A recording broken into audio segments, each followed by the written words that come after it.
Really. Welcome back to another series of Bethany Youth Home Groups. We're going to be talking about, we're going to be going back to the series of blessing blockers. Obviously, you guys have been going through it. But if you recall, a couple of weeks ago, we discussed impatience and how can impatience be a blessing blocker in your life. My name is Sergey Vorovets, in case you don't already know. And let's jump in. We had a couple of key points in the sermon, one of which was trust. You cannot have patience without trust. So the thing is when you have impatience with God, you're basically showing your lack of trust in God.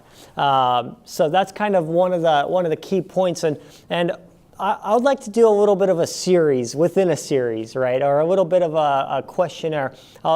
We could call it fact check, right? Can you think of anything, or can you think of a scenario where you have patience, but you don't have trust in the thing that you're having patience in?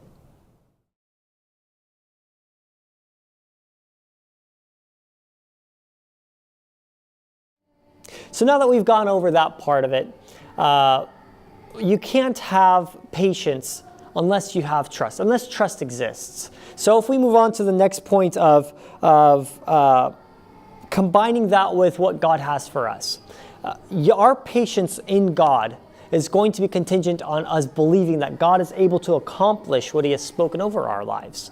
Or, on the other hand of it, is when we're impatient with God, then we're basically showing God that, look, I don't necessarily trust that you could accomplish what you've said that you're going to accomplish in my life, so I'm just going to try to do my own thing. So do you have a situation in your life, or potentially can you think of a situation maybe in the Bible if you don't have something in your life, where you stopped and you said you lacked patience?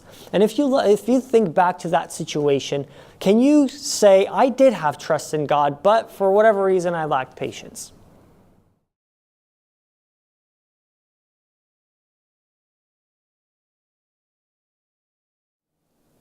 So if you've thought of some stories where maybe you've had patience, or maybe you've had impatience, and the outcome of that, and then looking inside and within yourself and thinking back, well, does this match what we're saying, what we're preaching?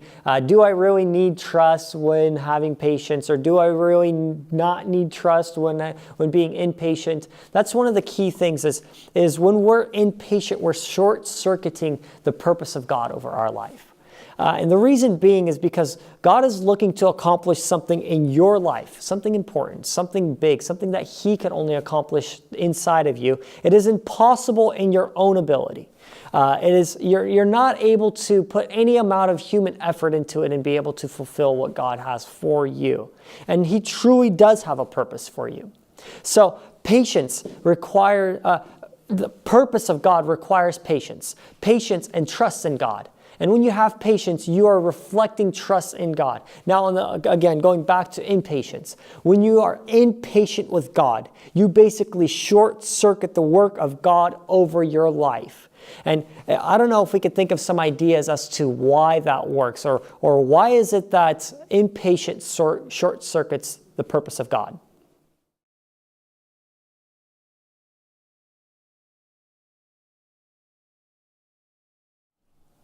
So getting back on the topic, impatience in God.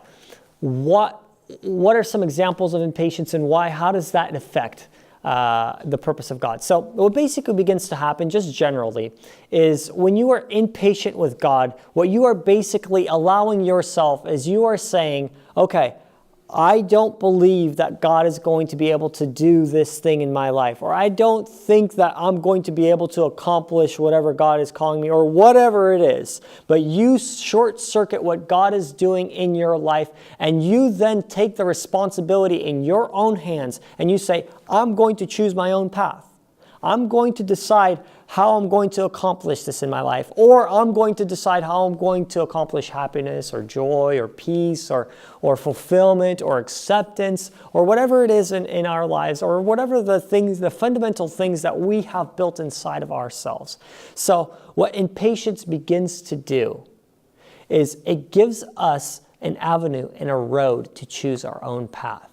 And that goes way back to all the way to the Garden of Eden even, where we were tempted with the original sin, I guess you could call it, where it wasn't necessarily biting the fruit. It wasn't necessarily, yes, the disobedience, and God said don't do that. But really the first and foremost thing was that the enemy came and he said, you can be the one that decides what is good and evil. You can be like God. You can choose your own path. Where God completely says the opposite of that. And he says, look, trust in what I'm doing. Trust and have patience in that I am going to be able to accomplish what I'm doing inside of your life. So one of the stories that we went over during the sermon was of Shadrach, Meshach, and Abednego. They basically go in and they're walking forward into the furnace, and it's really a reflection of our lives.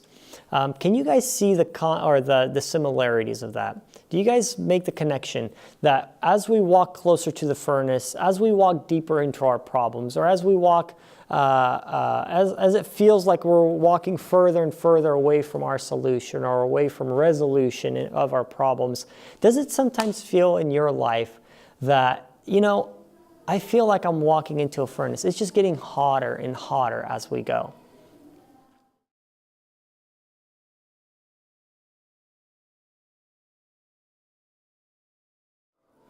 So I don't know if you guys have had those situations that are kind of similar to what Shadrach, Meshach, and Abednego went through, where they are walking closer to the fire and the fire is getting hotter. They're feeling the pressure. They're feeling the heat of the enemy trying to attack them. They're feeling all of that. And sometimes in our lives also, we feel like we're walking further and further away from the solution and resolution. We feel like God hasn't heard us, or God can't hear us, or we haven't heard an answer from God.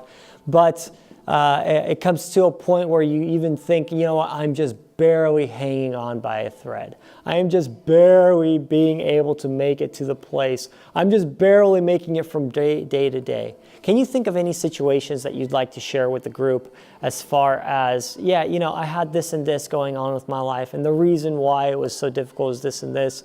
But if you have a situation that you'd like to share with the group, please feel free and take a couple minutes and do that.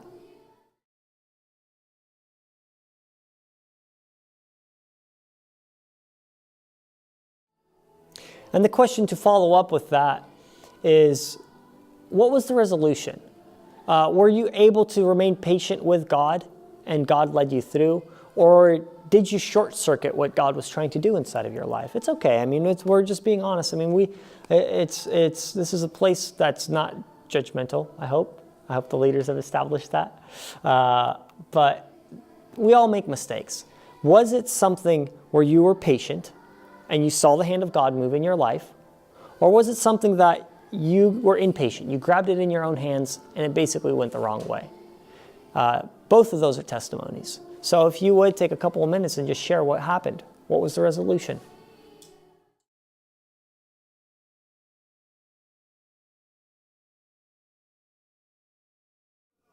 So the last and final point is this, is that we all have a deep longing inside of us for something bigger in this life, for a bigger purpose, for something that is deeper, a deeper joy, a deeper peace, something that doesn't just fade away after the using. And the thing is when we decide to chart our own path with impatience, when we decide to go and choose something else other than what God has for us, we find ourselves chasing after this carrot, right? We find ourselves chasing after this thing that once we reach it, we realize this isn't fulfilled. It hasn't fulfilled me. It hasn't filled that call inside of my life. Some people call it a God-shaped hole in our life, which is a valid saying, but I think it's even deeper than that. I think that everything that we are is created to be the shape of God. It is created to be like God. It is created to be the light of God.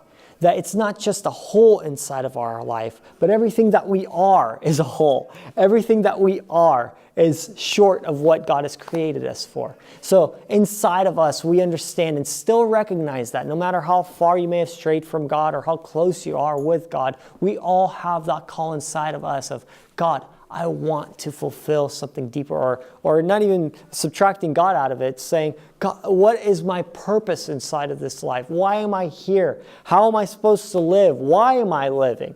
What is the point of all of this? Well, do we eat, drink, and die? Do we go and save for retirement and then go on with life? There is a deeper purpose that every single one of us has inside of our life. There's a deeper longing for joy. There's a deeper longing for peace. There's a deeper longing that this world can't fulfill. And if we step in through impatience, we'll never be able to reach it. But if we, with patience, await the purpose and the calling that God has for us, we're going to be able to find that fullness. We have the promise of God that we're going to be able to find that fullness. So I want to leave you with that last thought. We basically recapped impatience and how that's a blessing blocker. I hope you guys have been encouraged. It's not just a hole in our hearts, which it could be explained like that, but it's so much more. Everything that you are is crying out to God. Everything that you are wants to find the deeper purpose. And that is only found in the one that's created you for the created purpose that you've been created for. God bless you guys. Hope you guys enjoy your food. Hope you guys enjoy your fellowship together and continue to grow together. God bless you.